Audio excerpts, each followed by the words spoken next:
இந்த நாளிலும் ஏசாயா தீர்க்கதரிசன புஸ்தகம் நம்முடைய 41வது அதிகாரம் 14வது வசனத்தை தியானி. யாக்கோப் என்னும் சிறு பூச்சியே, இஸ்ரவேலின் சிறு கூட்டமே, பயப்படாதே, நான் உனக்கு துணை நிற்கிறேன்.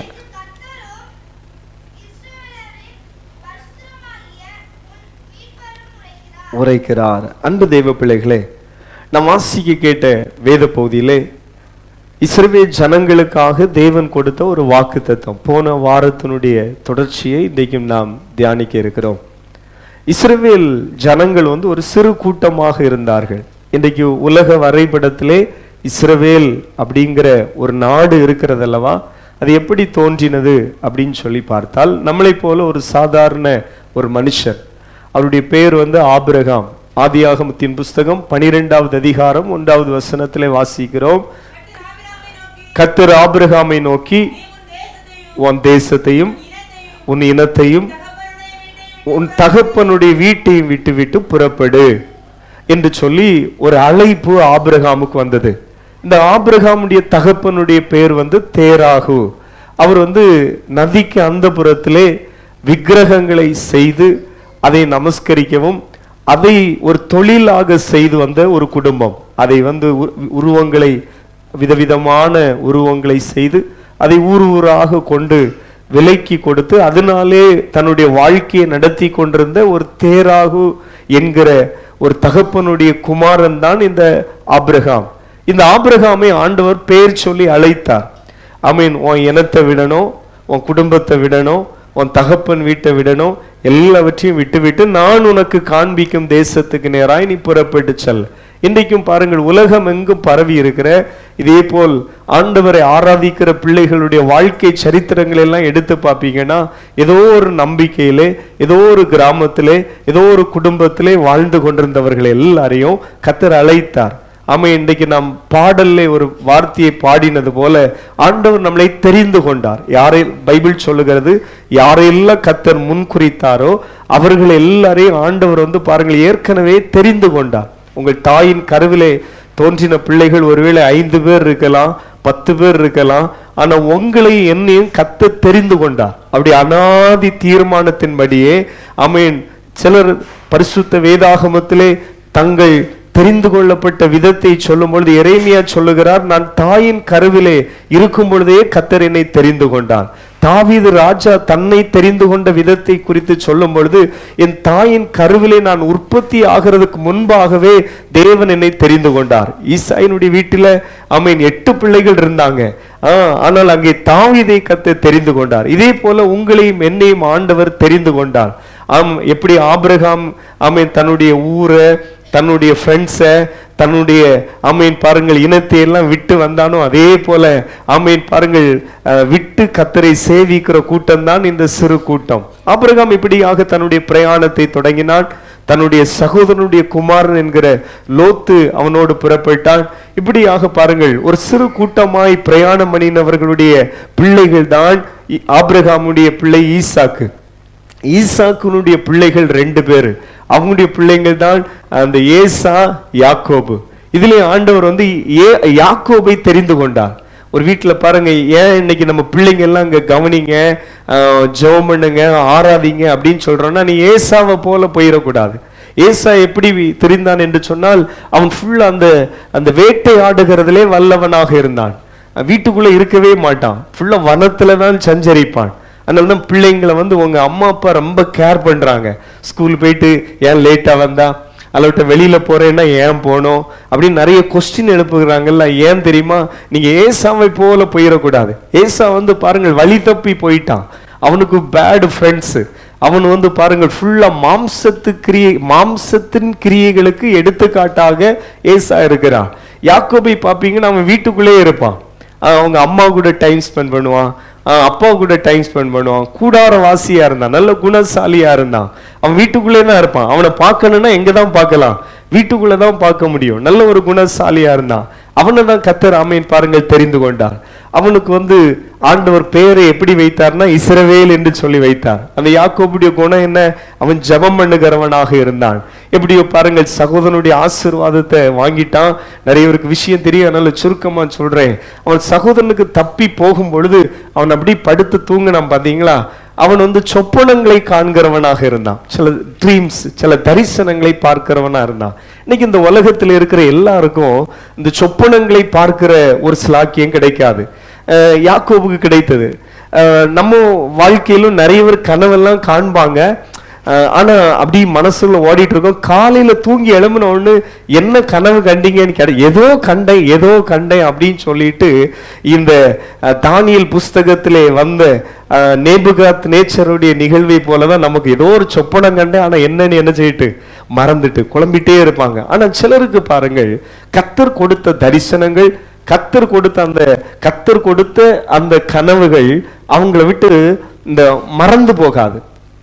அது பகல்லையும் மறக்காது, 1 வருஷம் ஆனாலும் மறக்காது, 2 வருஷம் ஆனாலும் மறக்காது, அது பல வருஷம் ஆனாலும் மறக்காது. அல்லேலூயா சொல்லுங்களேன்.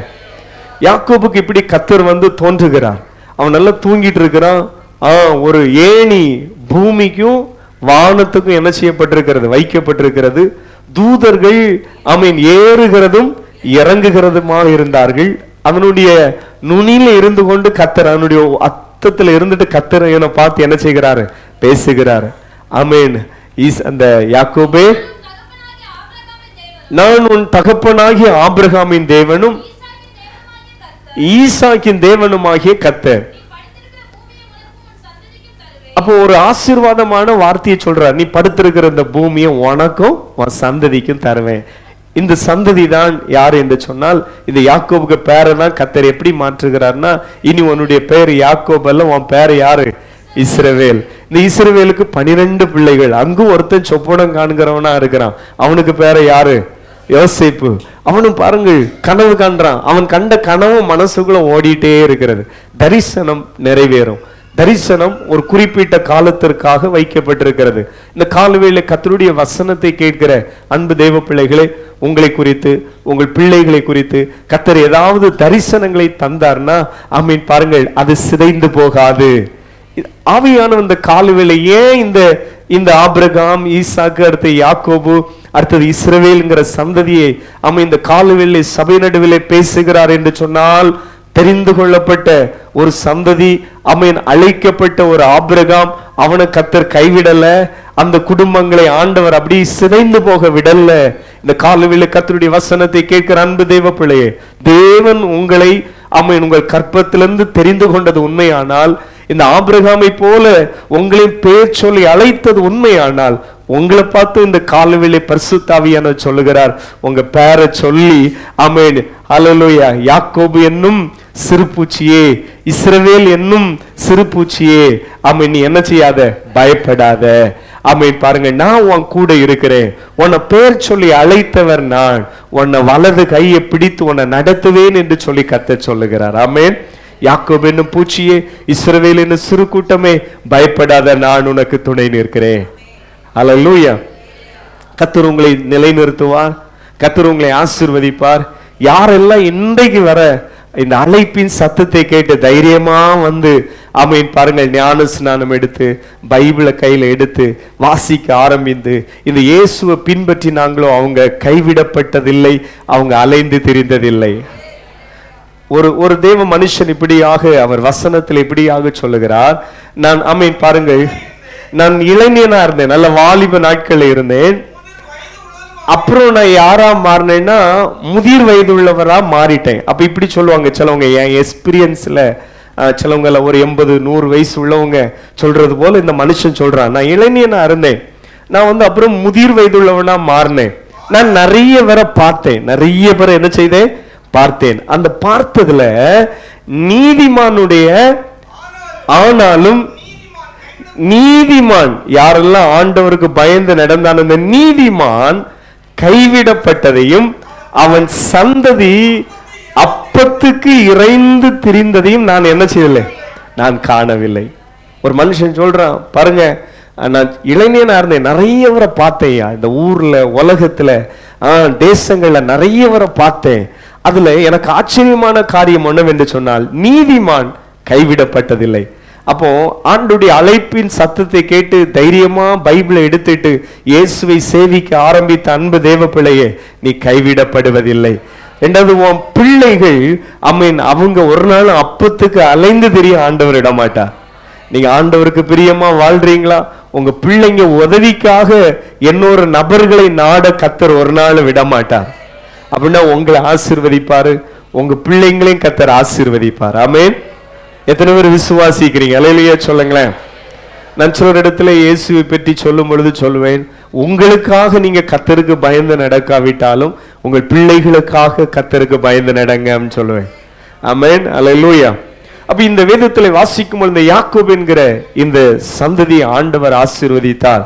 ஆமென். இது அவர்களுக்கு ஒரு ஆறுதலான, ஒரு தேர்தலான வாக்குத்தத்தம். கடந்த நாளிலும் நாம் இவைகளை தியானித்து இன்றைக்கும் இடுக்கமான வாசல் வழியாய் உட்பிரவேசிக்கிற பிள்ளைகளுக்கு கர்த்தர் துணை நிற்கிறார் என்று நாம் தியானித்து முடித்தோம். இன்றைக்கும் பாருங்கள், ஒரு சிறியவனை ஆண்டவர் கண்டார்.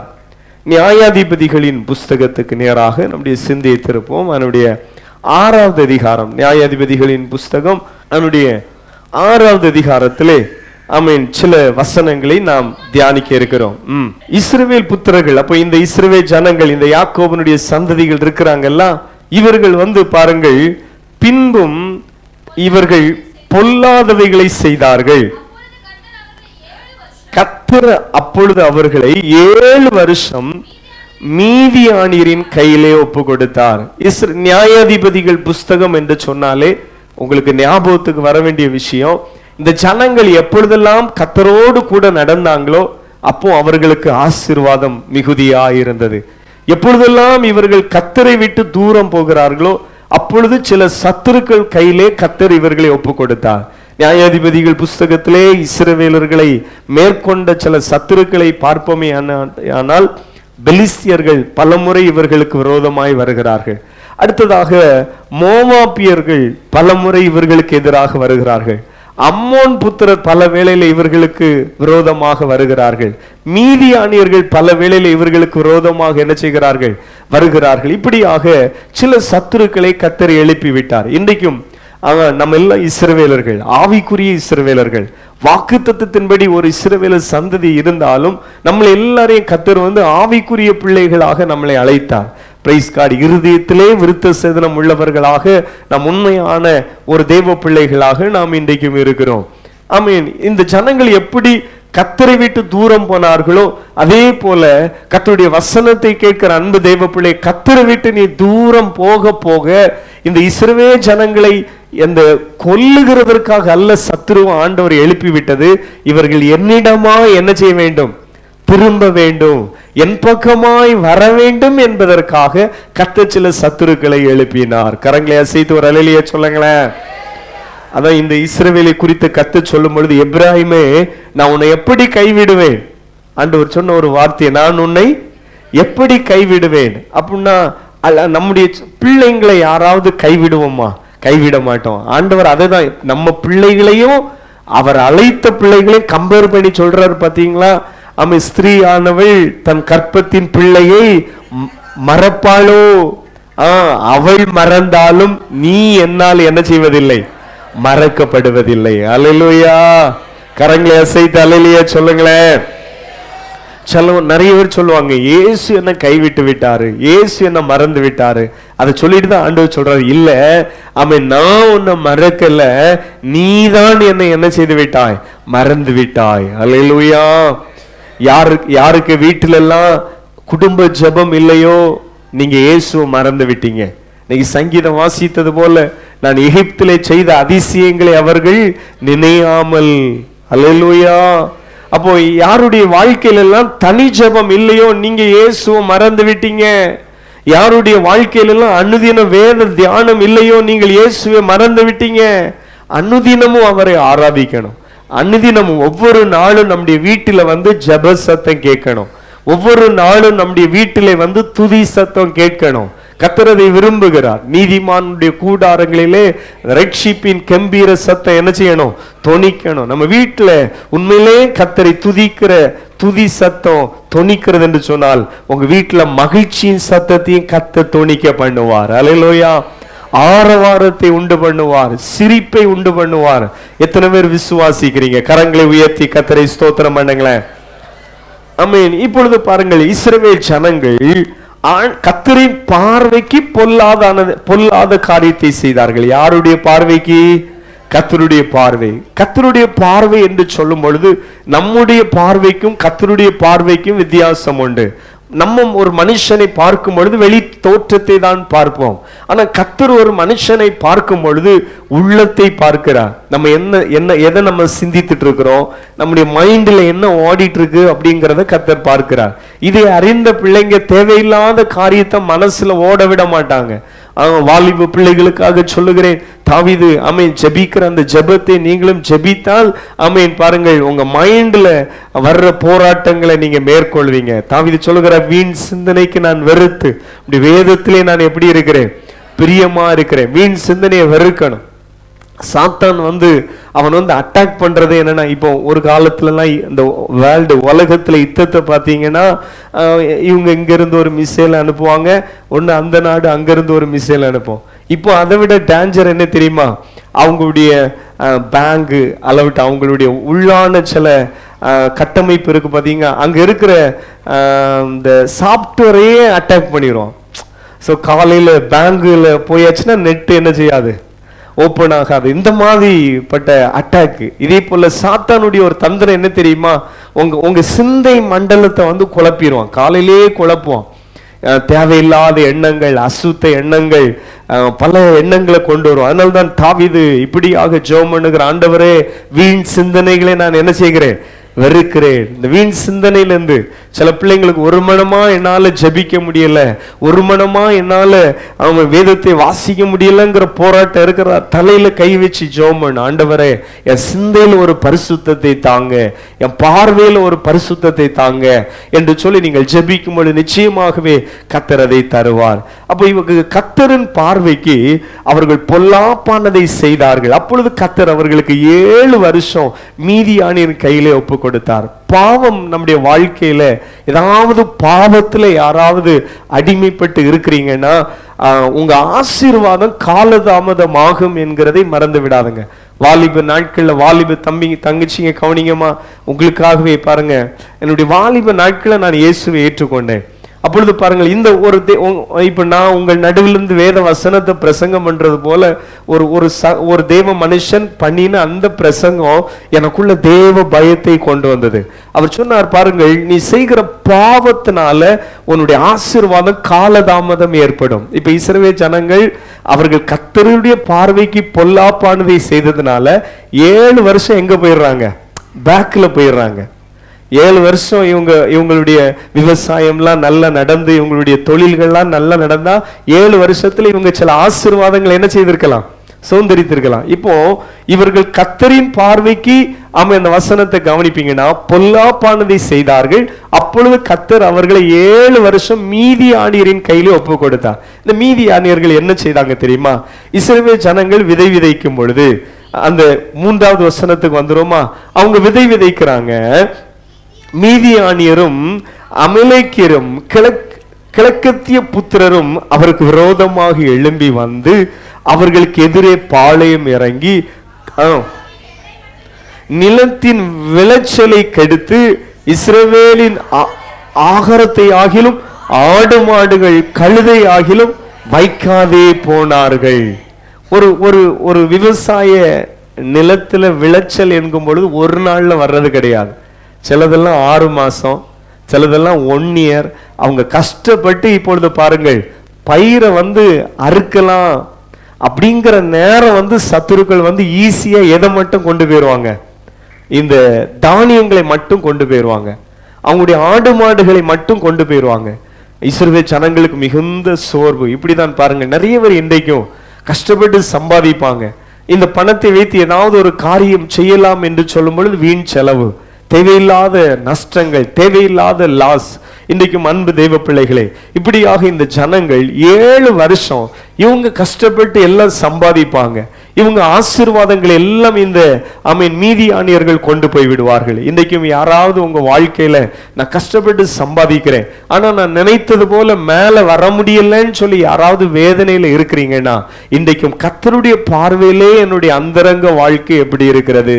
காரணம், மனுஷனுடைய பார்வையில நம்முடைய வெளியரங்கமான வஸ்திரங்களும் நம்முடைய நம்ம வருகிறதும் போகிறதும் இது மட்டும்தான் தெரியும். ஆனா கர்த்தருடைய பார்வை என்று சொல்லும் பொழுது நம்முடைய சிந்தை மண்டலத்திலே என்னது ஓடிக்கொண்டிருக்கிறது, நம்முடைய இருதயத்திலே எதை நாம் நினைத்து கொண்டிருக்கிறோம், எல்லாவற்றையும் அவர் ஆராய்ந்து பார்க்கிற நல்ல தேவனாக இருக்கிறார். அப்ப நீங்க இன்றைக்கும் உங்களுடைய வழிகளை ஒன்று செவ்வை பண்ணுவீங்க. ஆனால் இயேசுவே, உங்க பரிசுத்த இரத்தத்தினால் என் சிந்தை மண்டலத்தை கழுகும், உம்முடைய பார்வையிலே நான் உமக்கு பிரியமாய் வாழ விரும்புகிறேன் என்று சொல்லி நீங்க ஜெபிப்பீங்கன்னா, நம்முடைய பாவங்களை எல்லாம் மன்னித்து நம்மளை பரிசுத்தமாக்கி அவருடைய பிள்ளையாய் நடத்துவதற்கு இயேசு போதுமானவராக இருக்கிறார். எப்பேற்பட்ட பாவத்தையும் சிவப்பான ரத்தாம்பரத்தை போல சிவப்பான பாவம் எனக்கெல்லாம் மன்னிப்பே கிடையாதுன்னு இருக்கிறீங்களா? உங்களையும் மன்னிப்பதற்கு இயேசு போதுமானவராக இருக்கிறார். அல்லேலூயா. சாதாரணமான சில ஆடு போடுவாங்க, எந்த கரையும் இந்த லிக்விட் என்ன செய்கிறோம், போக்கிறோம்னு சொல்லிடுவாங்க. ஆனா அந்த லிக்விடு கூட சில கரையை போக்க முடியாம இருக்கலாம். ஆனா இயேசு கிறிஸ்துவினுடைய இரத்தம் சகல பாவங்களை நீக்கி நம்மளை கழுவி சுத்திகரிக்கிற பரிசுத்த இரத்தமாக இருக்கிறது.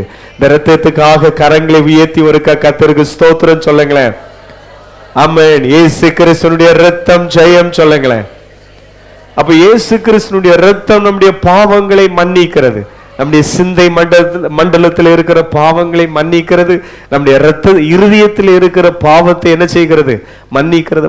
பாருங்க, இந்த இயேசுவின் இரத்தம் நம்முடைய சரீரத்தில் இருக்கிற ஒவ்வொரு அவயத்திற்குள்ளும் பாய்ந்து செல்லும் என்பதற்கு ஒரு உதாரணத்தை சொல்லுகிறேன்.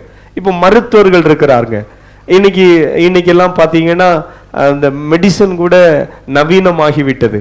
ஒரு காலத்துல எல்லாம் பாத்தீங்கன்னா ஒரு கிளினிக்ல ஒரு டாக்டர் இருப்பாங்க, அடுத்தது ஒரு நர்ஸ் இருப்பாங்க. நர்ஸும் எப்படின்னா, நம்ம ஊர்ல ஏதாவது பிள்ளைங்க அவங்க ஸ்கூல் தான் படிச்சிருப்பாங்க, நீ மாமா நீ யாராரு இப்படிதான் இருப்பாங்க. இன்னைக்கு பாத்தீங்கன்னா எங்கேயோ போயிட்டு டெக்னாலஜி எங்கேயோ போயிட்டு, அப்போ சில மெடிசன், இப்போ கண் சம்பந்தமா ஒரு வியாதிக்கு போறீங்கன்னா அதுக்குன்னு கொஞ்சம் மாத்திரை தர்றாங்க. காது சம்பந்தமா ஏதாவது வியாதிக்கு போறீங்கன்னா அதுக்குன்னு எது ஒரு சில மெடிசன். இனி கால்வலி, கைவலி, இப்போ எக்ஸெட்ரா. அப்போ நமக்கு ஒரு விசுவாசம், நான் இதை சாப்பிட்டா எனக்கு காலில் இருக்கிற வலி என்ன செய்யறோம், பெயரும். நான் இதை சாப்பிட்டா என் கண்ணில் இருக்கிற வலி என்ன செய்யறோம், பெயரும். இப்போலாம் வீடுகள் எல்லாம் படித்த பிள்ளைங்க இருக்கிறீங்க, சும்மா எல்லா மெடிசனையும் வாய்க்குள்ள போடுறோம். அதை அடிச்சு பார்க்கணும், நெட்ல கூட அடிச்சு பார்க்கலாம், இதுக்கு சைட் எஃபெக்ட் என்ன, இது என்ன செய்யும் பாருங்கள். அந்த அளவுக்கு பிள்ளைங்க எல்லாம் நீங்க அவேர்னஸ், விழிப்பா இருப்பீங்கன்னு நான் கர்த்தருக்குள்ள நம்புகிறேன். ஒரு அல்லேலூயா சொல்லுங்களேன். சரி, எப்படியும் நம்முடைய விஷயம் இப்போ ஒரு மெடிசன் உங்களுடைய குறிப்பிட்ட சரீரத்தினுடைய குறிப்பிட்ட ஒரு பகுதிக்குள்ள போய் வேலை செய்யும் அப்படிங்கிற அளவுக்கு சயின்ஸ்ல கண்டுபிடிப்புல இன்னைக்கு என்ன செய்திருக்கிறாங்க, மருந்துகள் கண்டுபிடித்து வைத்திருக்கிறாங்க. அன்பு தேவ பிள்ளைகளை, இயேசு கிறிஸ்துவினுடைய இரத்தம் நம்முடைய சகல பாவங்களை நீக்கி நம்மளை கழுவி சுத்திகரிக்கிற பரிசுத்த இரத்தமாக இருக்கிறது. அவன் நம்முடைய இதயத்துக்குள்ளே இந்த இயேசுவின் ரத்தம் பாய்ந்து செல்லும். நம்முடைய கண்ணுக்குள்ளே இந்த இயேசுவின் ரத்தம் பாய்ந்து சென்று நம்முடைய பார்வையிலே ஒரு பரிசுத்தத்தை தரும். நம்முடைய செவிகளையும் தூய்மையாக்கும். அவன் நம்முடைய சிந்தை மண்டலத்தையும் தூய்மையாக்கும். அவன் உன் பிரெயினுக்குள்ள கூட இயேசுவின் ரத்தம் ஊடுருவி செல்லும். ஆமீன். இயேசு கிறிஸ்துவினுடைய ரத்தம், ஆபேலுடைய ரத்தம். ஆமீன். பாருங்கள், பூமியில முதல் கொலை எங்க நடந்தது? யாருக்கு வீட்டுல? ஆதாமுடைய வீட்டுல. தன்னுடைய பாசம் மிக இளைய மகன், இளைய பிள்ளைங்கன்னா ஒரு பாசம், அப்படிதானே? ஆனா ஏனோ நம்ம ஊர்ல ஒரு பழமொழி, நீ ஏழையா பிறந்தாலும் யாரா பிறக்காத, இளையதா பிறக்காத, அவ்வளவு பிரச்சனை வரும் போலுக்கு. எப்படிய விஷயம், எங்க வீட்லயும் நான் ரொம்ப யாருதான் இளைய ஆளு. அப்போ பாருங்க, நம்முடைய விஷயத்துக்கு வந்துரும். அப்போ இந்த அம்மா அப்பாவால நேசிக்கப்பட்டாலும் சகோதரன் போட்டு தள்ளிட்டான். யார? என்ன அப்படின்னு சொல்லி தேவன் இவனுக்கு மேல பிரியமா இருக்கிறார். எப்படி அந்த ஆபேலுடைய அந்த ரத்தம் வந்து நேரம் எங்க போய் கூப்பிடுங்கன்னா தேவ சமூகத்துல போய் கூப்பிடுங்க. குற்றம் இல்லாத ரத்தம், ஒரு தவறுமே நான் செய்யல, என் ரத்தம் இப்படி சிந்தப்பட்டிருக்கு, அந்த ரத்தம் வந்து கூப்பிடுகிறது. அப்போ பாருங்கள், அந்த ஆபேலுடைய ரத்தத்துல தான் ஜீன் இருக்கிறது, ரத்தத்துல தான் உயிர் இருக்கிறது. ஏன் வந்து ரத்தம் சிந்துதல் இல்லாமல் பாவம் மன்னிப்பு இல்லை என்று பைபிள் சொல்லுகிறேன்னா, அந்த இயேசு சிலுவையில சிந்தின இன்னைக்கும் பாருங்க, ஒரு மனுஷனுக்கு பிரச்சனைனா ஃபர்ஸ்ட் எதை தான் எடுக்கிறாங்க? பிளட்டை தான் எடுக்கிறாங்க. பிளட்ல தான் நிறைய செல்ஸ் இருக்குது, அவ்வளவு செல்ஸ் இருக்குது. நம்ம பாருங்கள், அப்போ இந்த ரத்தம் இயேசு கிறிஸ்துனுடைய ரத்தத்துக்கும் நம்ம ரத்தத்துக்கும் என்ன வித்தியாசம் அப்படின்னா, அது குற்றமில்லாத ரத்தம், அது மாசில்லாத ரத்தம், அது பரிசுத்தமுள்ள ரத்தம். அந்த இயேசு கிறிஸ்துனுடைய ரத்தம் நம்முடைய சரீரத்துக்குள்ள வரும் பொழுது நம்முடைய பாவங்கள் எல்லாம் மன்னிக்கப்படுகிறது. அல்லேலூயா. பாவத்தை மன்னிக்கிறதுக்கு இயேசுவுக்கு அதிகாரம் உண்டு. ஒரு ஊழியரிடத்திலே அல்லவிட்டால் ஒரு மனிதனிடத்திலே உங்கள் பாவங்களை நீங்கள் சொல்லக்கூடாது, சொல்ல வேண்டிய அவசியம் இல்லை. ஒரு மனிதனுக்கு உங்கள் பாவத்தை மன்னிப்பதற்கான அதிகாரமும் என்ன செய்யாது, கிடையாது. ஆனால் சிலுவையை நோக்கி பார்த்து, இயேசுவே என்னுடைய பாவங்களை மன்னியும். கொஞ்ச நேரம் தனியா உட்கார்ந்து ஒரு மனிதன் ரட்சிக்கப்படணும்னா என்ன செய்யணும்னா, இருதயத்துல இயேசுவை விசுவாசிக்கணும். இயேசு எனக்காக சிலுவையிலே அவர் என்ன செய்தார், மரித்தார். இயேசு உலக ரட்சகர், உங்களுடைய என்னுடைய முழு உலகத்தினுடைய பாவத்தையும் சிலுவையில சுமந்து தீர்த்தார். அப்ப இயேசுவை சிலுவையை நோக்கி பார்க்கணும், இப்படி பார்க்கணும். அவருடைய அன்பினாலே உங்க இருதயம் நிரப்பப்படணும். இந்த உலகத்திலே பாருங்க, சில மனுஷன்லாம் இந்த அரசியலுக்காக பைத்தியமா மாறிறான், அரசியலுக்காக பைத்தியமா மாறிறான். தன் சார்ந்து இருக்கிற கட்சியினுடைய தலைவருக்காக சாகவே ரெடி. இப்ப இந்த ஈரான்ல அந்த அந்த அந்த பிரதமர், அங்க இருக்கிற பிரசிடென்ட்டுக்காக சாகிறதுக்கே நாங்க ரெடி அப்படின்னு சொல்லி சில வாலிபர்கள் கோஷம் விட்டதை நான் கவனித்தேன். இந்தியாவிலும் கூட அப்படித்தான், அரசியலுக்காக சாகவும் ரெடி. இனி பாருங்க, சினிமாவுக்காக உங்க ஃப்ரெண்ட்ஸ் எல்லாம் இருக்கிறாங்க, ஸ்கூல் மேட் காலேஜ் மேட்லாம் பார்த்தீங்கன்னா சில வந்து அந்த குறிப்பிட்ட நடிகருக்காக சாகவும் ரெடி, அவ்வளவு இருக்கிறாங்க. ஒரு அவனுக்கு அப்படி பிளட்ல ஊறிடும், சாகிறது வரை. சிலவன் பார்த்தீங்கன்னா அந்த ஓட்டை மாத்தி குத்த மாட்டான், சிலவங்க வந்து பச்சையே குத்திடுறாங்க கையிலெல்லாம், சிலவங்க நெஞ்சிலே எழுதிடுறாங்க. இதுல பெரிய பரிதாபம் என்னன்னா, இந்த இதுல டூப்ளிகேட் ஒன்று பாத்துருங்க, சில பிள்ளைங்க எல்லாம் இங்க இப்படி எழுதியிருக்கோம் ஏதாவது பேரு, அப்புறம் மாறி வேற ஆளை பிடிச்சிடும். அப்ப எப்படி அழிக்கும்னு எனக்கு தெரியல. ரத்தம் ஜெயம், அதோட முடிக்கிறேன். அப்ப கவனிங்க, இந்த உலகத்தில் இருக்கிற அன்புல போலியான அன்பும் இருக்கிறது. ஆனால் பாருங்கள், அப்போ இந்த உலக மனுஷர்கள், நான் சொல்ற விஷயம், இந்த உலக மனுஷர்கள் சிலர்லாம் சில குறிப்பிட்ட காரியத்துல அவ்வளவு அந்த சாகு வர வைராக்கியமா இருக்கிறானே, இதே போல இயேசுவின் அன்பு நம்முடைய இதயத்துக்குள்ளே பாய்ந்து வரணும். என்ன வந்தாலும் ஏது வந்தாலும் இது இப்படிதான் இந்த இயேசுவை சிலர் பின்பற்றினாங்க. இங்கே புதிய ஏற்பாட்டுல நிருபங்கள் எல்லாம் நீங்க படிப்பீங்கன்னா, அந்த பைபிள்ல 14 நிருபங்களை எழுதின ஒரு அப்போஸ்தலனாகிய பவுல், அவர் இயேசுவுக்காக ரொம்ப ஒரு அதி தீவிரமாய் மாறிட்டார். நம்மளே யாராவது இயேசுவை ரொம்ப நேசிக்கிறவங்களை பார்த்தா அவங்க சொந்தக்காரங்க எல்லாம் சொல்லுவா, நீ இவ்வளவு தீவிரம்லாம் உனக்கு என்னதில்லை, தேவையில்லை, நீ தீவிரவாதியா மாறிடுறா அப்படின்னு சொல்லுவாங்க. பாருங்கள், அப்படி அல்ல. கிறிஸ்துவனுடைய அன்பு நம்முடைய இதயத்துக்குள்ள வரும் பொழுது நம்ம மன்னிக்கிறவங்களா மாறுவோம். நம்முடைய கோபம் எல்லாம் மாறும், வைராக்கியம் எல்லாம் மாறும், பழி வாங்குகிற எண்ணம் கூட மாறும். எனக்கு ஒரு அன்பு நண்பர் உண்டு. பாருங்கள், அவர் பல முறை அழைக்கணும்னு நினைப்பேன், நம்ம சபைக்கெல்லாம் வந்திருக்கிறாரு.